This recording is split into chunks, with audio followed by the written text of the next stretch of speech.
ಬೆಳಗಾವಿ ನಗರದ ಐತಿಹಾಸಿಕ ದೇವಸ್ಥಾನ ದಕ್ಷಿಣ ಕಾಶಿ ಶ್ರೀ ಕಪಿಲೇಶ್ವರ ದೇವಸ್ಥಾನದಲ್ಲಿ ಸಕಲ ಮರಾಠ ಸಮಾಜದ ವತಿಯಿಂದ ಲೋಕ ಕಲ್ಯಾಣಾರ್ಥ ಹಾಗೂ ಉತ್ತಮ ಮಳೆಗಾಗಿ ವಿಶೇಷ ಪೂಜಾ ಕೈಂಕರ್ಯಗಳನ್ನು ಹಮ್ಮಿಕೊಳ್ಳಲಾಗಿತ್ತು.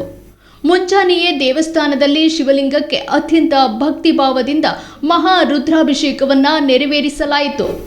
ಇನ್ನು ಸಾಯಂಕಾಲ ಭಕ್ತರಿಗಾಗಿ ಭಜನಾ ಕಾರ್ಯಕ್ರಮ ಹಾಗೂ ಸಾಂಪ್ರದಾಯಿಕ ಮಹಾ ಆರತಿಯನ್ನ ಆಯೋಜಿಸಲಾಗಿದ್ದು, ಇಡೀ ಶಿವನ ಸನ್ನಿಧಿ ಮಂತ್ರಘೋಷ ಹಾಗೂ ಭಕ್ತಿ ರಸಾಯನದಿಂದ ಮಾರ್ಗೊಳಗಿತು.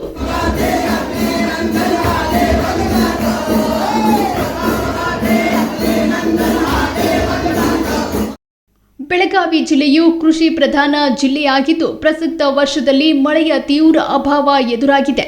ಇದರಿಂದಾಗಿ ಅನ್ನದಾತರು ತೀವ್ರ ಸಂಕಷ್ಟಕ್ಕೆ ಸಿಲುಕಿದ್ದು ಬೆಳೆಗಳನ್ನು ಉಳಿಸಿಕೊಳ್ಳಲು ಪರದಾಡುತ್ತಿದ್ದಾರೆ. ಈ ಹಿನ್ನೆಲೆಯಲ್ಲಿ ಆದಷ್ಟು ಬೇಗ ಜಿಲ್ಲೆಯಾದ್ಯಂತ ಸುಖ ಸಮೃದ್ಧಿಯ ಮಳೆಯಾಗಲಿ, ರೈತರ ಕಷ್ಟಗಳು ದೂರವಾಗಲಿ ಮತ್ತು ಸಮಾಜದ ಪ್ರತಿಯೊಂದು ವರ್ಗದ ಜನರಿಗೂ ಒಳಿತಾಗಲಿ ಎಂದು ಮರಾಠ ಸಮಾಜದ ಮುಖಂಡರು ಹಾಗೂ ನೂರಾರು ಶಿವಭಕ್ತರು ಕಪಿಲೇಶ್ವರನಲ್ಲಿ ಸಾಮೂಹಿಕವಾಗಿ ಪ್ರಾರ್ಥಿಸಿದರು.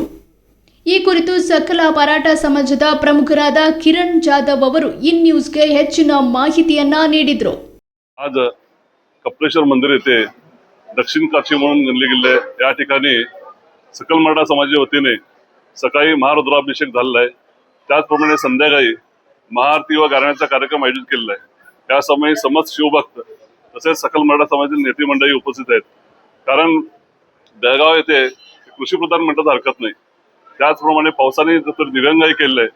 पाऊस लवकर व्हावा आणि बेळगावातील सर्व शेतकरी आमचे सुलभ सुफलाम व्हावे या दृष्टीनं तसेच समाजातील सर्व घटकातील सर्वांचं हे वर्ष चांगल्या पद्धतीने जावं यासाठी आम्ही शिव मंदिरमध्ये आलेलो आहे आणि या ठिकाणी आज कार्यक्रम हाती घेतलाय आणि आरती लवकर सुरू होणार आहे. धन्यवाद. ಈ ವಿಶೇಷ ಧಾರ್ಮಿಕ ಸಂದರ್ಭದಲ್ಲಿ ಸಕಲ ಮರಾಠ ಸಮಾಜದ ಪ್ರಮುಖ ನಾಯಕರು, ಪದಾಧಿಕಾರಿಗಳು ಮತ್ತು ಸಾರ್ವಜನಿಕರು ಉಪಸ್ಥಿತರಿದ್ದರು.